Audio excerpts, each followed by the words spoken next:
খারাপের ওপরেও যদি বাবার দয়া থাকে, খারাপের ওপরে যদি মায়ের দয়া থাকে, আল্লাহ পাকের নবী বলছেন মায়ের থেকে যার দয়া বেশি, বাপের থেকে যার দয়া বেশি, তিনি হচ্ছেন রব্বুল আলামিন। ইমানদারের জন্য জাহান্নাম নাই, মুমিনের জন্য জাহান্নাম নাই, সালেহিনের জন্য জাহান্নাম নয়, মুত্তাকিনের জন্য জাহান্নাম নয়। কোরআনে কোন আয়াতে আপনি দেখাতে পারবেন না যে মুমিন মুসলমান ইমানদার তাদের জন্য আল্লাহ একটা জাহান্নাম বানাইছে। জাহান্নামে যাবে কারা? আল্লাহ রাব্বুল আলামিন বলেন ওয়াকুদুহান নাসু আল হিজারা উইদ্দাত লিল কাফিরিন। জাহান্নামের ইন্ধন হবে এক শ্রেণীর মানুষ আর পাথর, আর হবে কাফের। আমার ভাইয়েরা, বাবারা আমার, আল্লাহ বলছেন কাফেরেরও রব আমি, মানুষেরও রব আমি, সবার রব আমি। তোমরা ঝগড়া করিও না। আল্লাহ পাক ফয়সালা করে দিয়েছেন কুল ইয়া আইয়ুহাল কাফিরুনা লা আ'বুদু মা তা'বুদুন। আমরা অযথা ঝগড়া লাগাচ্ছি। আল্লাহ পাক বলে দিলেন ওগো আমার নবী, আপনি ওদেরকে জানায়া দেন। কাদেরকে? যারা আপনাকে অবিশ্বাস করে, আমাকে অবিশ্বাস করে, কিন্তু তারা মূলত জানে না আমি আল্লাহ তাদের রব। আমাকে মানে না রব বলে, কিন্তু আমি বলছি কুল আউযু বিরাব্বিন নাস, আমি সমস্ত মানুষের রব। তাদেরকে আপনি জানায়া দিন। তারা যাকে মাবুদ বলে মানে, আপনি তাকে মাবুদ বলে মানেন না। আর আপনি যার ইবাদত করেন তারা কিন্তু তার ইবাদত করে না। অতএব নবীগণ, এই মিলিজুলি সরকার কোনোদিনও হতে পারে না। আপনি তাদেরকে বারণও করবেন না, বরং আপনি বলে দেন লাকুম দীনুকুম ওয়ালিয়া দীন। তোমরা তোমাদের জায়গায় থাকো, এক কথায় আমি আমারটা নিয়ে থাকবো। তোমার আমার সঙ্গে কোনো দ্বিমতের প্রয়োজন নাই, কোনো ঝগড়ার প্রয়োজন নাই, কোনো রকম মতানক্যরও দরকার নাই। তুমি যাকে ডাকো তুমি ডাকতে থাকো, আমি যাকে ডাকবো আমি ডাকতেই আছি। তাহলে এখন যদি আমরা হিন্দু মুসলমান ঝগড়া ঝামেলা বাধাই, এগুলো ঠিক হবে? মন্দিরে ঘন্টা বাজবে, আপনার তাতে কি যায় আসে? গির্জায় উপাসনা হবে, আপনার তাতে কি আছে? মুসলমানরা মসজিদে আজান দিবে, তাদেরই বা কি যায় আসে? তাই তার কারণ বহুত আগে এর ফয়সালা হয়ে গিয়েছে।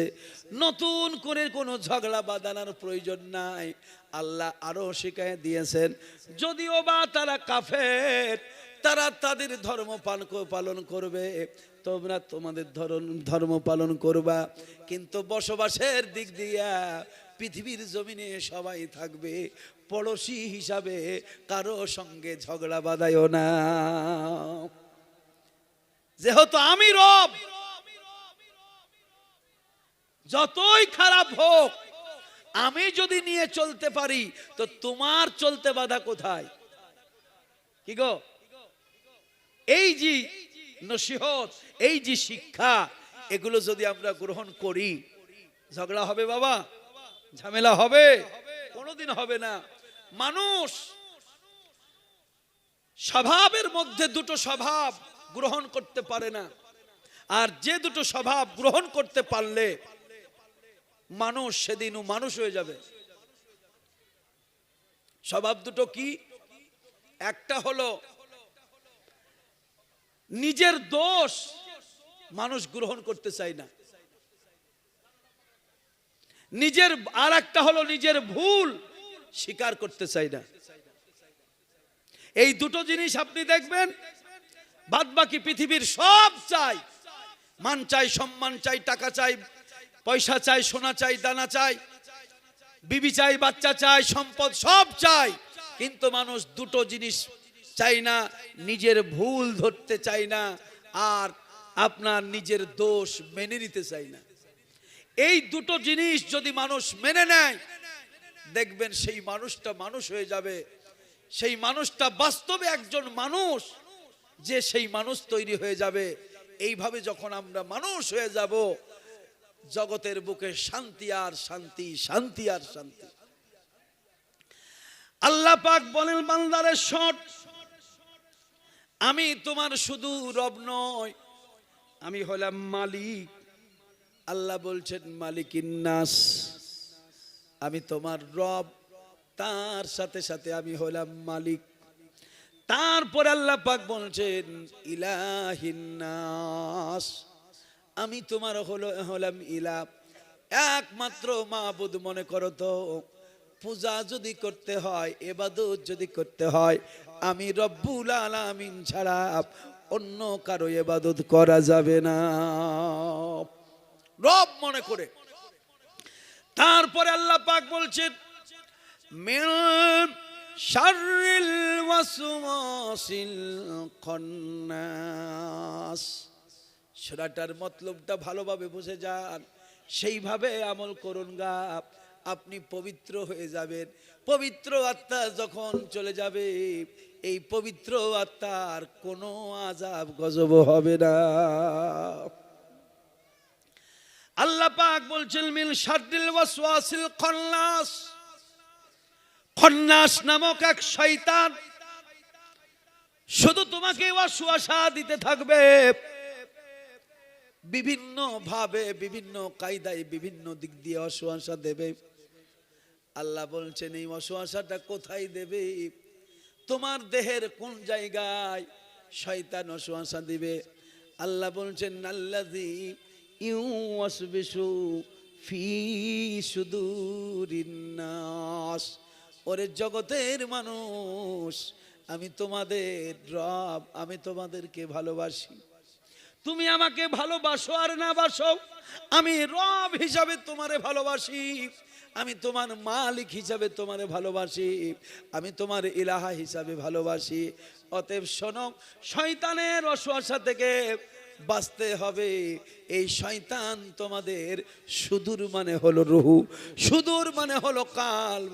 এই কালবের মধ্যে তোমাদের ওয়াসওয়াসা দেবে।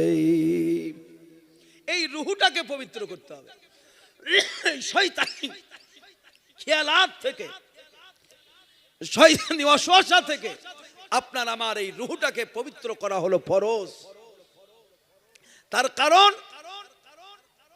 হাসরের ময়দান যেদিন কায়েম হবে, সেই দিন আপনার মাথা থেকে পা পর্যন্ত এই বডির কোনো মূল্য থাকবে না।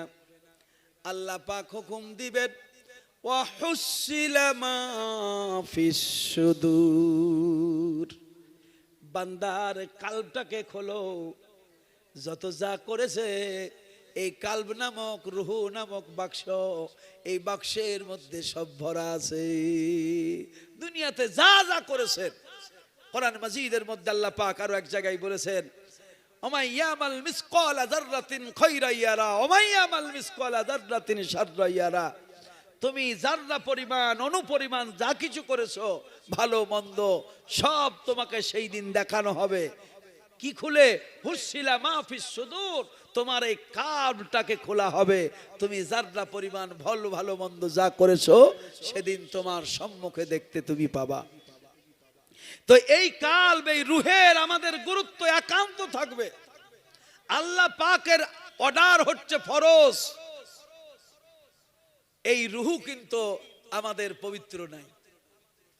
বিভিন্ন দিক দিয়া, বিভিন্ন কারণে আমরা রুহুকে মুর্দা করে ফেলেছি। মামাও হজ করে আসলেন, হাজী সাহেব এখন, আমি যদি সম্মুখে বলি হয়তো রাগটাগো হতে পারে। আমি সময়ে ভাবি, হজ করলে আলহাজ লেখে, অনেকে লেখে না। মামার একটা পদবি বেড়ে গেল। এতদিন ডক্টর আজামুল ছিলেন, এখন আলহাজ, ডাক্তার, মাস্টার আজামুল হক সাহেব, ঠিক কিনা? তা আমি ভাবি এটা নিয়ে, যে হজ করলে আলহাজ হয়, তো নামাজ পড়লে নামাজি হয় না কেন? কি গো, হজও ফরজ একটা ইবাদত, নামাজটাও ফরজ একটা ইবাদত। রোজাটাও একটা ফরজ ইবাদত। নতুন যারা রোজা রাখবে রমজান পরে তারা নামের আগে লিখবে রমজান আলী আব্দুল গাফফার, টের পাবে যে লোকটা এবছর রোজা রেখেছে। এতদিন আমি হাজি হয়নি তাই আল হাজি লেখা হয়নি, এখন লিখতে যে কোনো জায়গায় দেখি না লেখা আল হাজি লেখেন। এটা কোন পদ্ধতি কোন নিয়মে আসে আমি বলতে পারবো না। আমার বাবা জীবন ভাইরা, আমার বলার উদ্দেশ্য হলো নামাজ পড়ো, রোজা রাখো, হজ করো, যাকাত দাও, ইসলামের এগুলো নিয়ম কানুনের মধ্যে ইবাদতের মধ্যে পড়ে। আল্লাহ পাক বলছেন বান্দারে তোমার রূহকে পবিত্র করা লাগবে। রূহ যদি পবিত্র না হয়, রূহ যদি তোমার পবিত্র না হয়, ওই প্লেট যদি তোমার অপরিষ্কার থাকে, সেই প্লেটে তুমি হজ সাজিয়ে দিয়েছো, নামাজ সাজিয়ে দিয়েছো, রোজা সাজিয়ে দিয়েছো, যাকাত সাজিয়ে দিয়েছো, তোমার দান সাজিয়ে দিয়েছো, কিন্তু তোমার প্লেট পবিত্র নাই, এগুলোর কোনো মূল্য হবে না। ওইগুলোকে নোংরা করেছেন কি দিয়ে? মানুষের হক নষ্ট করেছেন। আমি প্রথমে বলেছি ওয়াদা খেলাপ করা যত বড় গুনাহ আছে তার মধ্যে একটা বড় গুনার নাম হলো ওয়াদা খেলাপ করা, হক নষ্ট করা। এই বিষয়বস্তুর উপরে আমাদের কোনো গুরুত্ব নাই, না আলেমদের না পাবলিকের, কোনো গুরুত্ব নাই। আমরা সহজ সরল যে বিষয়বস্তুগুলো সেইগুলো চটচট করে আমরা নিয়ে নিই, আর সেইগুলো নিয়েই ঝগড়া বিবাদ চলছে। আসল বিষয় বস্তু নিয়ে কোনো ঝগড়া নাই, কোনো ঝগড়া নাই। সারা রাত জেগে আপনার নামাজ যাই নামাজের পাটিতে বসে থাকা ফরজ নয়।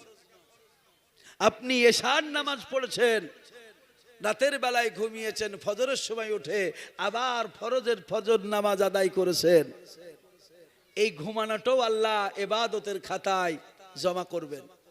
এবার আপনি হয়তো আরো বেশি করেছেন, সামান্য কিছু ঘুমিয়ে আবার তাহাজ্জুদের নামাজ পড়েছেন, নফল পড়েছেন, আলহামদুলিল্লাহ আপনি বেশি করেছেন, নফল ইবাদত আপনি বেশি করেছেন, আলহামদুলিল্লাহ। ঘুমানোটাও ইবাদত। আল্লাহ পাক বলেছেন ওয়াল্লাইলা লিবাসা ওয়ান নাহারা মাসা, আমি রাত অন্ধকার করেছি তোমাদের আরামের জন্য, দিন উজালা করেছি তোমাদের কর্মের জন্য। মানুষ সব থেকে দামি, সব থেকে জ্ঞানী, রাতের অন্ধকারকে দূরে সরিয়ে দিয়েও রাতের বেলাতেও মানুষ ব্যস্ত হয়ে যায়, এটা যায় না। কিন্তু আল্লাহ বলছেন আমি দুটো করেছি, কেন? তোমাদের আরামের প্রয়োজন আছে। তো বান্দা আরাম করবে আর আল্লাহ রাখবে তা কখনো নয়। এশার নামাজ পড়ে আপনি যদি ঘুমায়া যান, এই ঘুমটাও আল্লাহ পাক বেকার দেবে না। বান্দা তার দেহের আরামের জন্য ঘুমায় আছে, ফেরেশতারা আমি খুশি আছি আমার বান্দা আবার ফজরের সময় উঠেছে। ফজরের নামাজ কোনো সময় যদি কাজা হয়ে যায়, ঘুমের মানুষের নামাজের কাজা কি আছে? ও জাগতে পারেনি, উঠতে পারেনি, ওর জন্য ওই কাজা 80 হব্বা দোজক নয়, এগুলো বুঝতে হবে। ওর জন্য ওই কাজায় 80 হব্বা দোজক নয়। টাইম চলে গেছে, সূর্য উঠে গেছে, আপনি ঘুম থেকে উঠেছেন, চটজলজি ওযু টজু করে আপনি নামাজ আদায় করুন, ফজর আদায় করুন, আল্লাহ পাক খুশি হয়ে যাবেন। বুঝা লাগবে বাবা, বুঝ শক্তির আমাদের অভাব হচ্ছে। আমরা বর্তমান সময় এত ব্যতিব্যস্ত হয়ে গেছি, ছোট্ট ছোট্ট কিছু বিষয়বস্তুকে কেন্দ্র করে আমরা আমাদের সমাজ নষ্ট হয়ে যাচ্ছে, আসল মূল বিষয় থেকে যাচ্ছে। আর আমরা অন্যান্য বিষয় নিয়ে আলোচনা করতে গিয়ে দেখা যাচ্ছে বাবা ওই খরচা করাই হচ্ছে, কাজের কাজ কিচ্ছু হচ্ছে না। যারা যেখানকার সেখানেই আছে, অযথা ঝগড়া। সেই কারণে আমি বলবো ঝগড়া ছাড়ুন, আমল করুন। শবে বারাতের ঝগড়া গেল, এখন রমজানের ঝগড়া আসছে, 20 রাকাত না 8 রাকাত, 8 রাকাত না 20 রাকাত, এই করতে করতে রমজান কখন যে পার হয়ে গেছে, ঈদের দিন চলে এসেছে। এর 8 রাকাতও হলো না, 20 রাকাতও হবে না। হ্যাঁ, কি বুঝতে পারলেন? এই ঝগড়াতে মামলা করলে জমি আবাদ হয়, কেস যদি চলে সে জমিতে কোনো ঘর বার কিছু হয়? হবে না, তাহলে কেসেই শেষ হয়ে যাবে। তো এখন কেস ফাইল হয়েছে, সবে বারাতের হালুয়াতে কেস ফাইল হয়েছে যে সম্মুখে 8 রাকাত পড়বো না 20 রাকাত পড়বো, এই এখন মানে চলছে। এই চলতে চলতে রমজান আলী কবে একটা দুটো করতে করতে শেষ, রমজান শেষ, আর কোনো ঝগড়া ঝামেলা নাই। আবার আসবে কোরবানি, যে 9 জনাতে দিব না 6 জনাতে দিব, 7 জনাতে দিব না 8 ভাগ করব না 3 ভাগ করব, 4 ভাগ করব না সব ভাগ করব। এই যে কীর্তন, আমরা আজ পর্যন্ত আমাদের এই জিনিসগুলোকেই ঠিক করতে পারলাম না। করব কবে বাবা? এই করতে করতে কখন মালাকুল মউত এসে হাজির হয়ে যাবে, 60 বছরের জিন্দেগি বাদ। এসব বাদ দেন, পুরাতন চাল ভাতে বাড়ে। পুরাতন যারা আছেন, পুরাতন যা শিখে আছেন, ওই জায়গায় দাঁড়িয়ে থেকে আমলে পরিণত হয়ে যান। নতুন নিত্য নতুন আর কিছু জানতে হবে না। যা করে আল্লাহ, আল্লাহর উপরে বিশ্বাস করেছেন। এখন কেউ যদি বলে আল্লাহকে দেখায় দাও, আপনি দেখাতে পারবেন? তাহলে আপনি দেখাতে পারবেন না। আপনি বলেন বিনা দলিলে, আমার কোনো দলিল নাই, আল্লাহ এক, আমার হাদিস কোরআন কোনো যুক্তি উক্তি কোনো কিছু নাই, আমি বিশ্বাস করি আমার আল্লাহ আছেন এক, বাস, আমার এর উপর দিয়ে আর কিচ্ছু জানা নাই। আল্লাহর ওই পাগল জাহান্নামে যাবে না। এগুলো বুঝতে হবে ধর্ম। যাই হোক বাবারা, সময় খুব অল্প, মাত্র 20-25 মিনিট হাতে টাইম। তো আপনারা অনেকে এসেছেন কিছু দেওয়ার জন্য, তো খুশি মনে আমি জোর জুলুম করব না। রাতের বেলায় আরো তাবর তাবর আমার থেকে ভারী মোটা মোটা বক্তা আরো অনেকে আছেন, দেশ বিদেশের। সুবহানাল্লাহ, এবছরও বায়েজিদ রাজা রেজভী সাহেব ভাইজান বাংলাদেশ থেকে তিনিও এসেছেন। আলহামদুলিল্লাহ, মাগরিবের পরে তিনাদের বক্তব্য শুনবেন। এখন আমার হাতে যারা ছোটখাটো খুচরা যে দানগুলো হয়তো দেওয়ার ইচ্ছা আছে, দেখেন বাবজি, আমাদের পান্তপাড়ার বাবা জীবন মশরফ বাবা জীবন নগদ 500 টাকা দান করেছেন। আল্লাহ পাক এই দানকে কবুল করুন, আমিন। আর একজন বেটা পর্বতপুরের, বেটার নামটা কি গো, প্রথমে জার্জিস বাবা জীবন, তিনিও 500 টাকা মাদ্রাসার জন্য দান করেছেন।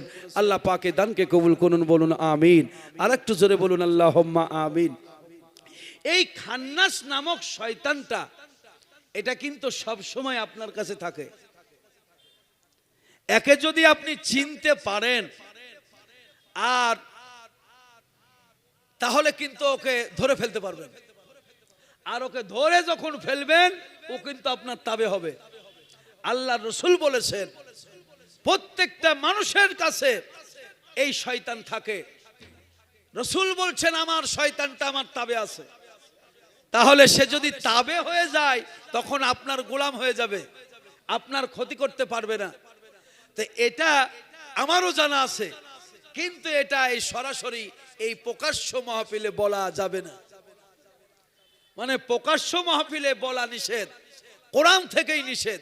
কারণ দেখেন, কোরআনের সব কথা সত্য, কিন্তু কোরআন কি সবটা প্রকাশ্য? আল্লাহ পাক বলেন, বিসমিল্লাহির রহমানির রহিম, আলিফ লাম মিম, যালিকাল কিতাবু লা রাইবা ফীহি হুদাল লিল মুত্তাকিন। আলিফ লাম মিম হক, সত্য, কিন্তু এটা অপ্রকাশ্য। এই জন্য সব সময় বাহাদুরি করে গলা বাজিয়ে বলবেন না, টাইম নাই তাফসীর করার।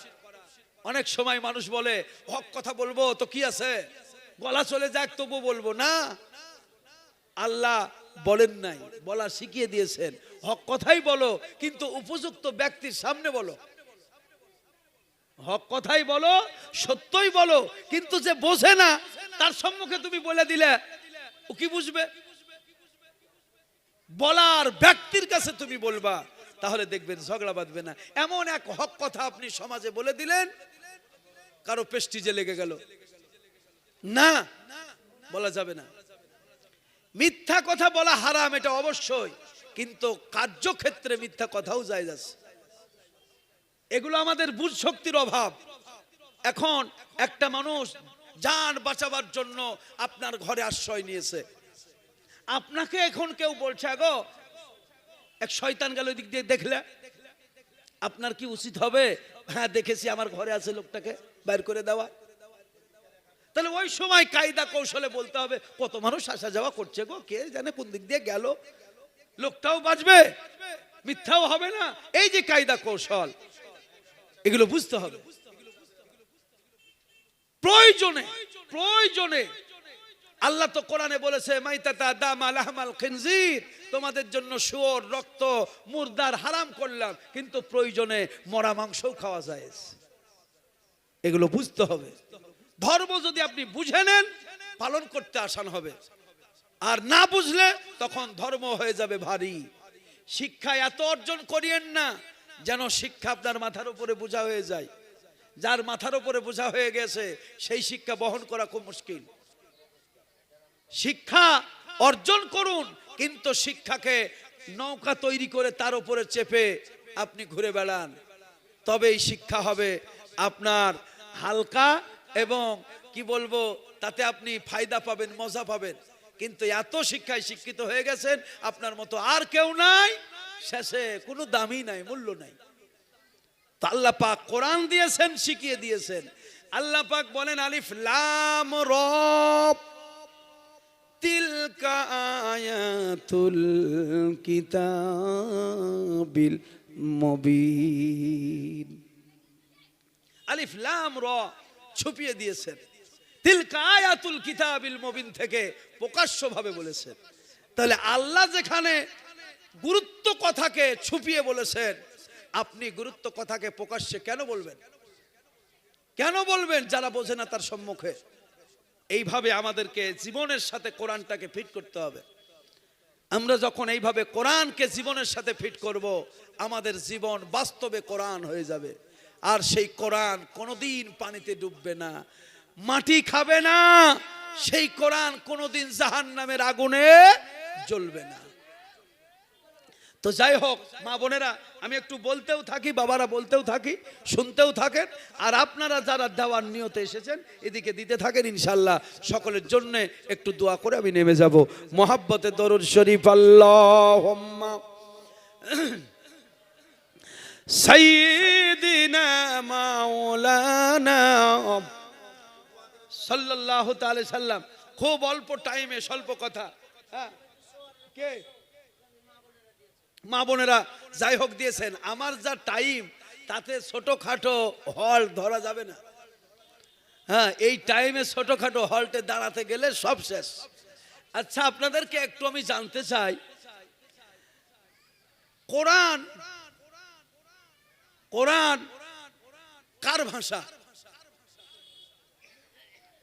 জানা না থাকলে বলবেন না। কোরআন যে ভাষা, এই ভাষাটা কার? আরবিতে লেখা কোরআন, তাই তো? এই আরবি ভাষায় যে কোরআন, এই ভাষাটা কার ভাষা? আপনারা সবাই জানেন আল্লাহর ভাষা, তাই কি না? ওটাই বলতেন, ওটাই বলবো বলে নিয়ত করেছেন না। কোরআন যদি আরবি ভাষায় আল্লাহর ভাষা হয়, তো আমাদের মাতৃজবান বাংলাটা কার? তাহলে অবশ্যই বাংলা আল্লাহ বোঝে না। কি গো, বাংলায় যদি বলি বোঝেন, ধর্ম বোঝেন। এতদিনও আমিও বলেছি, কিন্তু যখন একে গবেষণা করে পেলাম, সূরা ইউসুফে আল্লাহ পাক বলে দিলেন ইল্লা আনজালনাহু কুরআনান আরাবিয়াল লাআল্লাকুম তাআকিলুন। মহান আল্লাহ পাক বলছেন, বান্দারে কোরআন আমি আরবি ভাষায় অবতীর্ণ করেছি। মূর্খ আলেম বলছে আরবি হলো আল্লাহর ভাষা। আমি বলবো মূর্খ রে, আরবি যদি আল্লাহর ভাষা হয় তাহলে তৌরাত কোন ভাষায় ছিল, জবুর কোন ভাষায় ছিল, ইনজিল কোন ভাষায় ছিল, সে ভাষাটা কার? মূর্খ, একটু আমারে বোঝা।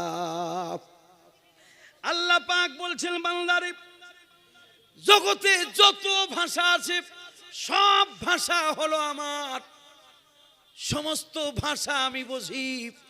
কে কি বোঝাতে চায়, কে কি বলতে চায় আমি জানি। বোবা কথা বলতে পারে না, তাহলে বলুন বোবার কথা কি আল্লাহ বোঝে না? বোবা আরবিও নয়, ইংলিশও নয়, কি গো বোবা বোবা। আল্লাহ পাক বলছেন ইল্লা আনজালনাহু কুরআনান আরাবিয়ান লাআল্লাকুম তাকিলুন। বন্ধু গো, তোমার ভাষা হলো আরবি, আমি আরব দেশে তোমাকে পাঠিয়েছি। কোরআনে কোন জায়গায় নবীকে আল্লাহ বলেন নাই জন্ম দিয়েছি। আল্লাহ বলেছেন ওয়ামা আরসালনাকা ইল্লা রাহমাতাল লিল আলামিন। আল্লাহ বলছেন নবী গো, সমগ্র বিশ্ববাসীর জন্য আমি রহমত করে তোমাকে পাঠিয়েছি, শুধু মানুষের জন্য নয়। আকাশ বাতাস চন্দ্র সূর্য কীট পতঙ্গ সবার জন্য আমি তোমাকে পাঠিয়েছি। ওগো নবী, যে দেশে পাঠিয়েছি সেই দেশের মানুষ হলো আরবি জবানের। অতএব তোমাকে যদি ইংলিশে কোরআন দিই আর ইংলিশে যদি তুমি ভাষণ দাও, আরবিয়ান মানুষ কিছুই বুঝবে না। আল্লাহ পাক সেই কারণে বলছেন ইল্লা আনজালনাহু কুরআনান আরাবিয়ান লাআল্লাকুম তাকিলুন। ওগো নবী, তোমার ভাষায়, তোমার দেশের ভাষায়, তোমার শ্রোতার ভাষায় আমি তোমারে কোরআন দিলাম, যেন তোমার শ্রোতাগণের বুঝতে অসুবিধা না হয়। এত সুন্দর ঘটনা আমি তোমাকে দিলাম, বান্দা যেন ঘটনাগুলো শুনবে আর হৃদয় নরম হইয়া তারা বলবে আশহাদু আল্লাহ ইলাহা ইল্লাল্লাহু ওয়া আশহাদু আন্না মুহাম্মাদান আবদুহু ওয়া রাসূলু। আল্লাহ পাক এবার বন্ধুকে কিসসা শোনাচ্ছেন।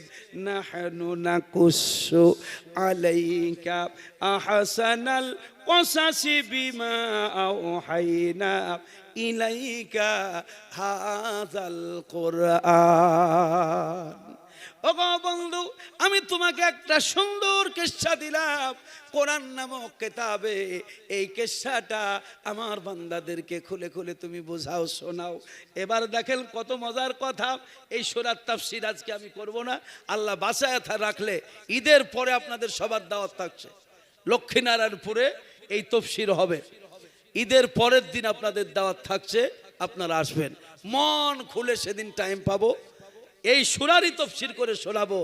এই সূরার এক একটা আয়াতের, এক একটা হরফের তাফসীর যদি শোনেন আপনার মগজ ঘুরে যাবে, দিল নরম হয়ে যাবে। কোরআন কাকে বলে আপনি বুঝতে পারবেন, আল্লাহ কি দিয়েছেন। আল্লাহ পাক বুঝিয়ে দিচ্ছেন ইয ক্বালা ইউসুফু লিয়াবিহি ইয়া আবাতি ইন্নী রাআইতু আহাদা আশারা কাওকাবাও ওয়াশ-শামসা ওয়াল কমার। ভাই হইয়া ভাইকে ভালোবাসতে পারেন না, আর আল্লাহ কি বলছেন, তোমার ভাই কি তুমি জানো? তোমার ভাই কি গুরুত্বের বিষয় তুমি বোঝো? আকাশের তারকা দিয়ে আল্লাহ পাক উদাহরণ দিয়েছেন। লক্ষ কোটি কোটি কোটি কোটি তারাগুলো আপন আপন কক্ষপথে আপনার চলতেছে, কারো সঙ্গে সংঘর্ষ হয় না। আল্লাহ বলছেন বান্দারে, আকাশটাকে সুন্দর করে সাজিয়ে দিয়েছি। ওয়াস-সামাই যাতিল বুরুজ। আকাশ সম্পর্কে জানতে হলে ওয়াস-সামাই যাতিল বুরুজ এই সূরা পড়তে হবে। আল্লাহ কি বলেছেন বুঝতে পারবেন। কি মজার বাণী! এই কিতাব কোরআনের উপর দিয়ে আর কোন নসিহতের কিতাব হতেই পারে না। শ্রেষ্ঠ কিতাব, শ্রেষ্ঠ বাণী আল্লাহর বাণী, নবীর বাণী। একে যদি আমরা বুঝি, আমাদের জীবন কোনো ভয়ের জীবন নাই। আল্লাহ বলছেন মুমিন তোর জন্য তো জাহান্নাম বানাইনি, তো তোর আবার ভয় কিসের? মুমিনের জন্য আল্লাহ পাক ঘোষণা দিয়েছেন লা খাউফুন আলাইহিম ওয়ালা হুম ইয়াহজানুন। তাদের কোনো ভয় নাই, কোনো চিন্তা নাই। ভয় কারা করবে?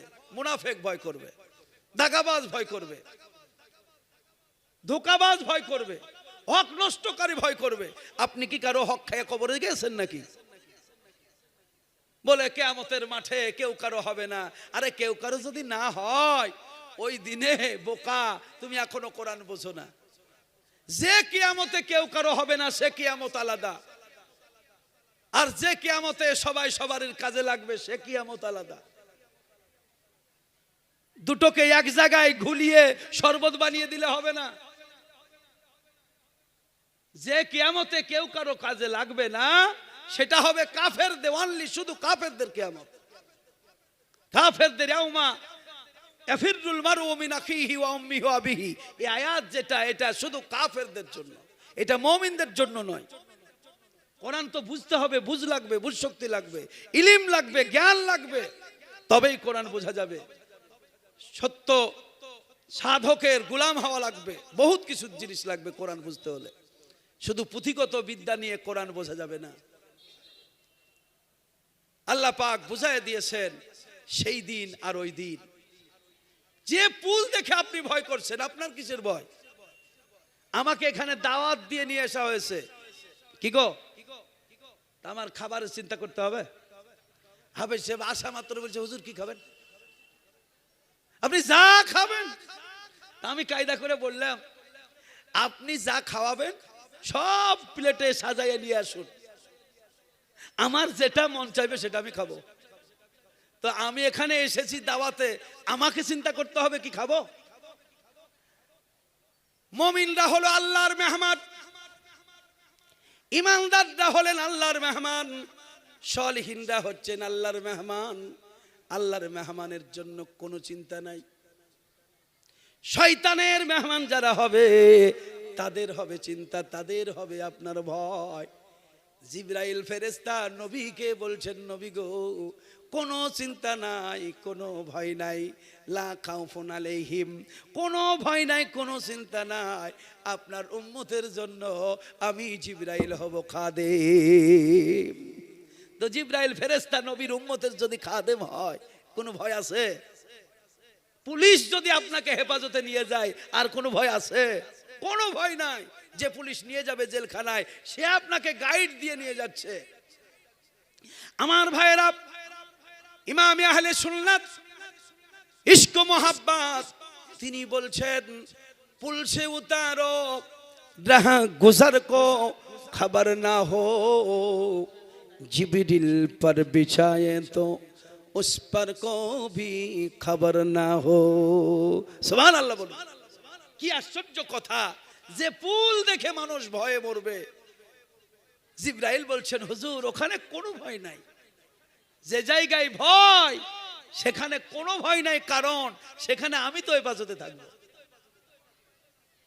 ডাক্তার বাবুর সঙ্গে বা ওনার পাশে যে থাকে তার সঙ্গে যদি আপনার সম্পর্ক ভালো হয়, আপনাকে ওই 60 নম্বরে লাইন দিতে হবে? কি বলবে? ফোনে ফোনে বলবে, কোনো চিন্তা নাই, যতই লাইন থাক আমি তো ওখানে থাকবো, তোমার ভয় কিসের? তুমি এসো না, কটার সময় আসবা তুমি শুধু আমাকে বলো। তো এই সামান্য ডাক্তারখানাতে, জেলখানাতে, এখানে ওখানে যদি এই ব্যবস্থা থাকে, ওখানে ব্যবস্থা থাকবে নবীর উম্মতের জন্য। জিবরাইল বলছেন হুজুর আমি তো থাকবো। আমার নবী বলছেন, সাহাবায়ে কেরাম জিজ্ঞাসা করলেন ইয়া রাসূলুল্লাহি ইয়া নবী আল্লাহ, সেই দিন লক্ষ কোটি কোটি জনতার ভিড়ে আপনাকে আমরা কোথায় খোঁজ করব? রাসূল বললেন শোনো গো, 3টা জায়গা আমি তোমাদেরকে দেখাইয়া দিলাম। একটা হলো পানির জন্য মানুষ ছুটাছুটি করবে, আমাকে আল্লাহ পাক হাউজে কাউসার দান করেছেন, সেই দিন পানির অভাব হবে, আমি রাসূল পানি বিতরণ করব। তোমরা খুঁজে না পেলে হাউজে কাউসার কোথায় খোঁজ করবা? সেই হাউজে কাউসারে গিয়ে আমাকে পেয়ে যাবা। সেখানে যদি না পাও আর একটা ঠিকানা দিলাম, যে ঠিকানা হবে মিজান। রাসূল বলছেন যখন তোমার আমল ওজন করা হবে আমি রাসূলুল্লাহ সেই জায়গায় দাঁড়িয়ে থাকব। মুজাদ্দিদ আল ফিসানি রাহমাতুল্লাহ আলাইহি তিনি বলেছেন অন্তরের ইবাদত বেশি বেশি করে করো, প্রকাশ্য ইবাদতের থেকে গোপনে ইবাদত বেশি বেশি করো। অন্তরের ইবাদত আল্লাহ জানেন। আল্লাহর নবী বলেন আমার উম্মতের ওজন যখন হবে, গুনহার পাল্লা ভারী হয়ে যাবে, ফেরেশতারা টানতে টানতে জাহান্নামের দিকে নিয়ে যাবে। আমি দেখতে পেয়ে যাব, আমি গিয়ে বলবো ফেরেশতারা কি এমন অপরাধ করেছে সেই কারণে আমার উম্মতকে নিয়ে যাও। ফেরেশতারা বলবে হুজুর ওজন করেছি, আমল কম হয়ে গেছে, সেই কারণে জাহান্নামে নিয়ে যাই। হাদিস শরীফের ব্যাখ্যা এলাকা আছে, আল্লাহর নবী বলবেন শোনো ফেরেশতারা, আমি তোমাদেরকে অবিশ্বাস করছি না, তবে যখন তোমরা ওজন করো আমি নবী সেই সময় ছিলাম না। মানে আমার মাল যখন ওজন হয়েছে তখন আমি ছিলাম না।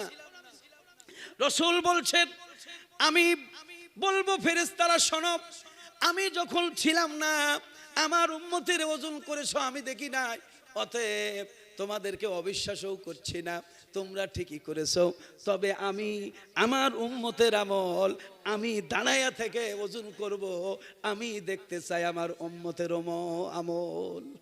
তোমরা যা করেছো ঠিক করেছো, ওতে কোনো যায় আসে না, কিন্তু যেহেতু আমার মাল আমি ওটা দেখব। রহমাতুল্লিল আলামিন নবী কার নাম?